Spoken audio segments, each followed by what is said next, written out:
Hi and welcome to Inquiry with Mirage. This will be the first of a three-part mini-series where we inquire into libertarianism. In this video we will inquire into libertarianism as a normative theory.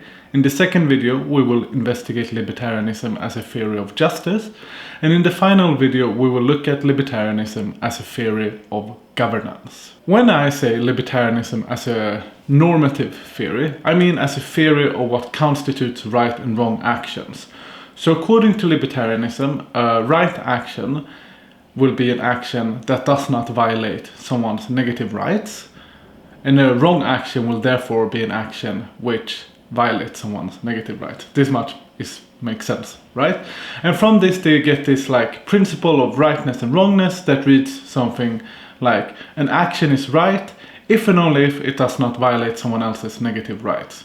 Now, this can be contrasted with another normative theory such as utilitarianism, which will have another doctrine of what constitutes a right and a wrong action, and theirs will read something like an action is right if and only if it's the action which maximizes utility, and hence all other actions except those actions which are those which maximize utility are wrong. Now, negative rights are typically understood as rights which protect individuals from having their autonomy or freedom infringed. So that is, for example, an individual's right not to be murdered, an individual's right not to be raped, an individual's right not to have their property taken, and so on and so forth.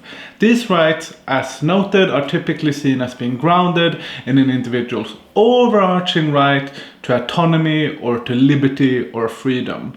We can contrast these negative rights with positive rights, and these are individuals' rights to something. So an individual might have a positive right to healthcare or to help or to aid from some other individuals.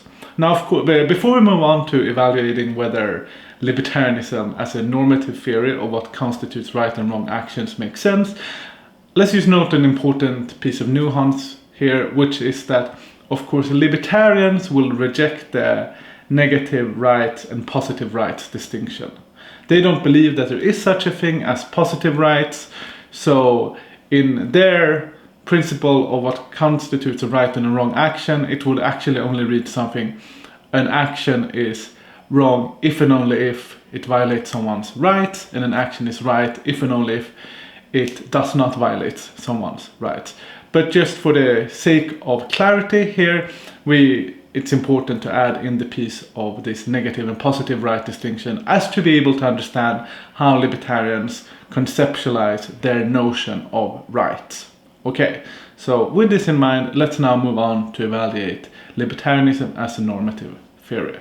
So one way to evaluate any normative theory is via a metaethical approach. So this would be looking at, for example, our metaethical theories about what rightness is, whether rightness is objective, whether morality is objective, and then presumably from our answers there we will get downstream answers as to what the best normative theory is. And certain philosophers and certain normative theorists will favor this kind of top-down metaethical approach when it comes to evaluating our normative theories. Many Kantians will have this approach to the evaluation of normative theories.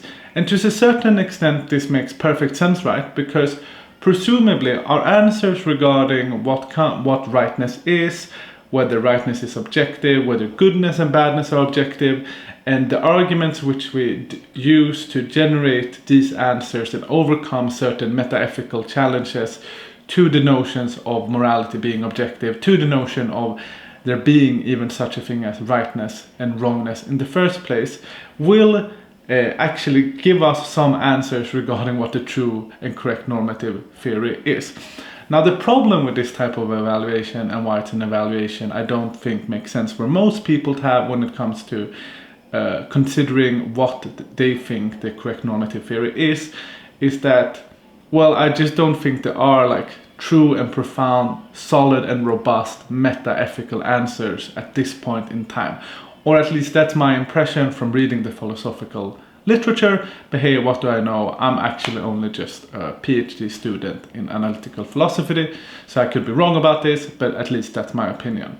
So, but given then, if we accept this to be true, that this kind of like top-down meta-ethical evaluation of what the true normative theory is, or what a good normative theory is one which we shouldn't use due to some of the problems I mentioned, what other ways can we use to evaluate what the normative theory we ought to favor is? The other way then to evaluate normative theories is based on A, whether they explain what it is that we want them to explain, B, whether their explanations are based on the right kinds of reasons, and C, whether or not their explanations yields counterintuitive outcomes or not. This is the type of evaluative approach we will have in this video, and before moving on and specifically evaluating libertarianism according to these three criteria, I just want to note that these are of course only three criteria among a plethora of criteria that you could use when evaluating normative theories, but I think these are the three best ones and the three easiest to go about using. So I think libertarianism does manage to offer a good explanation for why certain of the actions we think are wrong, and their explanation for this seems to be based on the right types of reason. This is to say that, for example, they have an explanation on why, for example, murder, rape, theft, assault, etc. is wrong. The explanation is that these are actions which violate someone else's negative rights. And it also seems that this type of explanation is one that is based on the true and correct kinds of reasons. That is to say, that it seems to be true that the reason for why murder, rape and theft are in fact wrong is that they violate someone else's right to their own body, that is their right to autonomy. It seems to be the case that, for example, the reason why theft is wrong is because they violate someone's liberty, that is their liberty to use their property as they want. And it seems to be the case that, for example, why kidnapping is wrong is because of the fact that it infringes on a person's freedom. And I think like the fact that libertarianism have this kind of like intuitive model for why many of the actions that we consider to be most wrong are in fact wrong, and that their model seems to be based on the right kind of reasons is a reason for why libertarianism is very persuasive to a lot of people. So I mean, libertarianism, let's be clear, like libertarianism as a normative theory does get some things seemingly right, and they get them right in an important and intuitive way, and in that sense they offer kind of a robust theory of wrongness and rightness. Now, I think there are two categories of problems with libertarianism. The first category is that it just has very counterintuitive implications. So for example, according to libertarianism, it's going to be the case that I can't take your property. I can't steal, for example, bread that you have purchased or pasta that you own to feed myself. Now that makes sense to some extent, right? We don't think that just because a thief is hungry, they have the right to invade your property, to infringe on your liberty, to violate your autonomy, etc.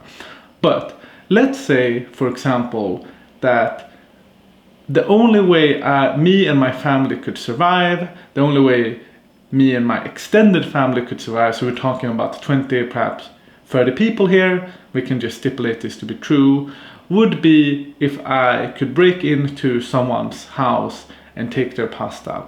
Now let's even stipulate in this case that the person would in fact be okay with me doing so.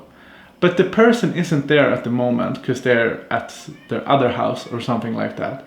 So hence they can't give me the consent to do this. Now if I do this, and this is the only way of saving my family, I would be doing something wrong. This strikes me as being highly counterintuitive, and I think it will strike a lot of people as being equally counterintuitive. So what we see here is that libertarianism does, even though it's based on this kind of simple principle, which generates what seems to be a true and correct answer for many actions of wrongness and right, or for many instances of wrongness and rightness, it seems to have a highly counterintuitive outcome. Now, this category of objections to libertarianism, I don't think is sufficient for wholesale rejecting the theory. And the reasons for that is that on the comparative, it just seems that every type of normative theory is going to have these counterintuitive implications to a certain extent. So, for example, according to utilitarianism, I assume most people know of this, it will be the case that, it seems as, you could torture a person to make 10 people really, really happy, right? This also seems counterintuitive. So given that these counterintuitive implications of normative theories of rightness and wrongness seems to some extent to be generalizable to all normative theories, at least so far as I'm aware, it seems perhaps it's not a good and unique reasons for rejecting libertarianism. But it is something to ponder and consider when choosing your favorite normative theory. What of these counterintuitive implications are the ones you're willing to bite the bullet on, and which are the ones that you think are sufficient for rejecting another theory? I do, however, think that the second category of objections to libertarianism is sufficient and should be sufficient for anyone to reject libertarianism as a normative theory of what actions are right and wrong. So the second and more pressing problem for libertarianism is that I think that libertarianism fails to explain what it is that we fundamentally want a normative theory to explain. So that is, for example, there are many more actions than those who just violate negative rights which are wrong. So for example, spreading rumors about someone, lying to someone, betraying someone's trust, cheating on your partner, all of these things are wrong intuitively. And all of these things seems to be things which are not only just intuitively wrong, they're fundamentally wrong in the sense that all cultures will agree that, cheating on your partner, that lying about someone, that violating someone's trust, that, talking trash about your best friend behind their back are actions which are wrong. But the problem is that libertarianism doesn't get the outcome that these things are wrong. They have no way of explaining the wrongness of these types of actions, right? Because these actions are actions which does not violate someone's negative rights. Because the negative rights are rights which are generated and grounded in a person's overarching right to autonomy and freedom. But this means, for example, that a loved one, a wife, a husband, does not have a right to their partner not cheating on them. Which then means that if a partner were to cheat on them, they wouldn't be doing something which is morally wrong. They wouldn't be committing an action which is wrong. Right? Now, this seems to be count heavily in favor against libertarianism because it fails to capture common sense morality about what actions are right and wrong, and it has no explanation for why those actions are in fact right and wrong. But I think the second type of problem here with libertarianism, which is similar to the first one, i.e. that it fails to capture common sense morality notions of actions which are right and wrong, is that I think libertarianism also fails to handle cases which seems that we have duties to rescue and help. So for example, if I were to walk past a drowning child in this 1 pool centimeter puddle, and I could step in and save that child easily, I could just step in and pick them up, then it seems to be the case that if I were not to do this, then I would be doing something wrong. And this classification of me doing something wrong here by not saving the child is an important one, right?